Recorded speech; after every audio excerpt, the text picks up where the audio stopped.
Ya estamos del otro lado del estudio y por supuesto continuamos con más. Ahora saludo con mucho gusto aquí en el estudio de CIPSE Noticias más temprano al CEO de Enersafe, Raúl Ortega, para hablar del Día Mundial de la Energía, más bien del ahorro de la energía. Muy buenos días y bienvenido a este espacio. Qué gusto poder saludarle. Igualmente, Lidia, muchas gracias por invitarnos aquí a tu estudio y de estar aquí con tu auditorio. Es un gusto para mí saludarle y para platicar de un tema que es bien importante, de la energía, del uso que le damos y también la conciencia que estamos desarrollando como seres humanos para tratar de mantener este recurso. Para empezar, ¿por qué la importancia de una conmemoración de esta fecha? Gracias. Mira, el uso de la energía es algo que a veces damos un poco por descontado, ¿no?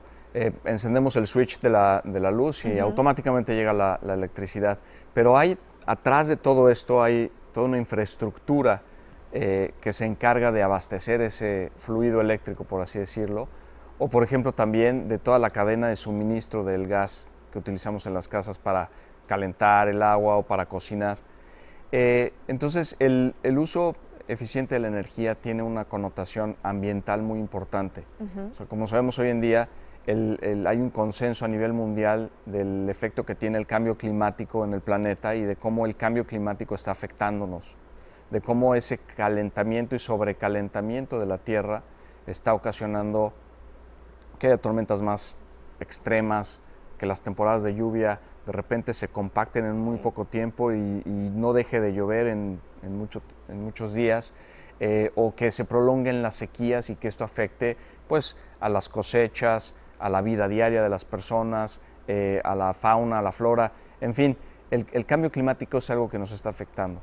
Entonces, para mí, ¿no? en este ramo de la energía en el cual tenemos más de 20 años trabajando, pues lo que hemos visto es que la eficiencia energética es una de las medidas más críticas para poder ayudar y contribuir al cambio climático, porque cada kilowatt hora o cada unidad energética que nosotros dejemos de consumir es algo que se deja de desperdiciar, ¿sí me explico?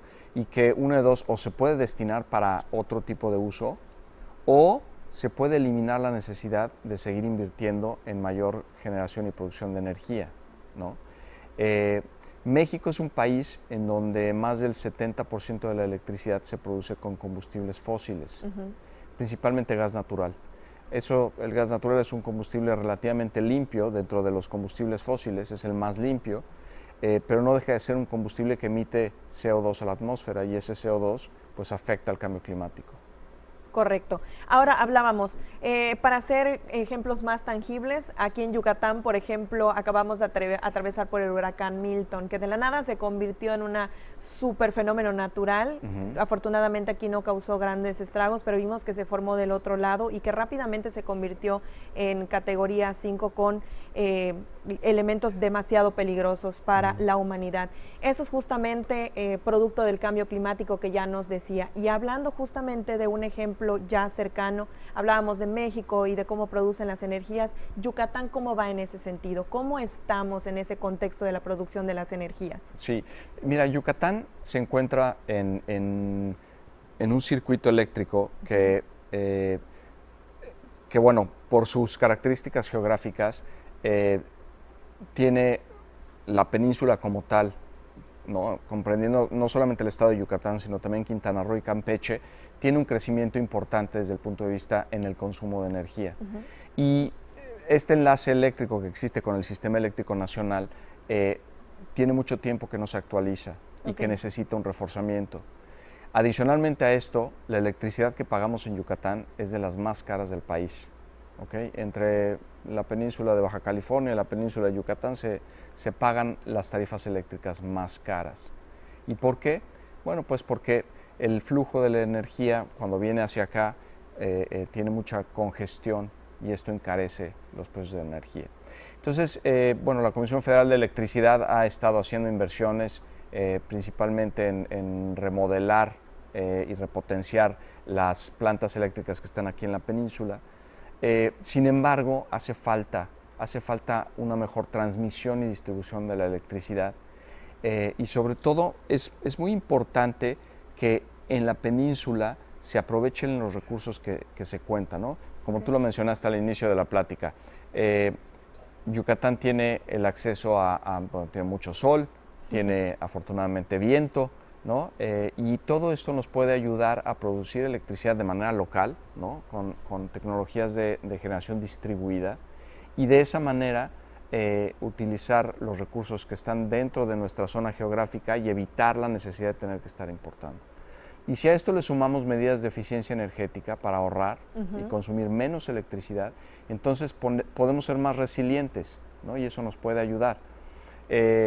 Yucatán además tiene mucha seguridad, tiene una población joven, ¿no? Bien capacitada, hay muy buenas universidades en donde la gente está aprendiendo y entrenándose, y creo que en ese sentido puede ser un polo de desarrollo industrial importantísimo. Tienes puertos, tienes un acceso muy fácil a Estados Unidos, y con eso podríamos producir en Yucatán muchas cosas para exportar.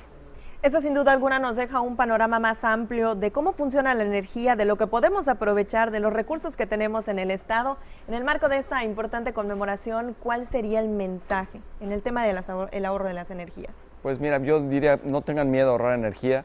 Creo que sí es importante saber que para ahorrar tenemos que invertir, pero cada kilowatt hora que ahorremos es un peso o 5 pesos que nos vamos a meter a la bolsa por no gastarlos. Entonces hay que ahorrar. Muchísimas gracias por haber estado con nosotros esta mañana, platicarnos de este tema, y ahora sí creo que todas y todas valoramos mucho más y tenemos un panorama más amplio de lo que representa la energía y cómo se produce, y la importancia sobre todo que tiene el ahorro. Gracias. Gracias, que tengan muy buena semana. Igualmente. Seguimos con más, por supuesto, vamos del otro lado del estudio. Es momento de conocer lo que sucede en el mundo de los espectáculos con Alejandro.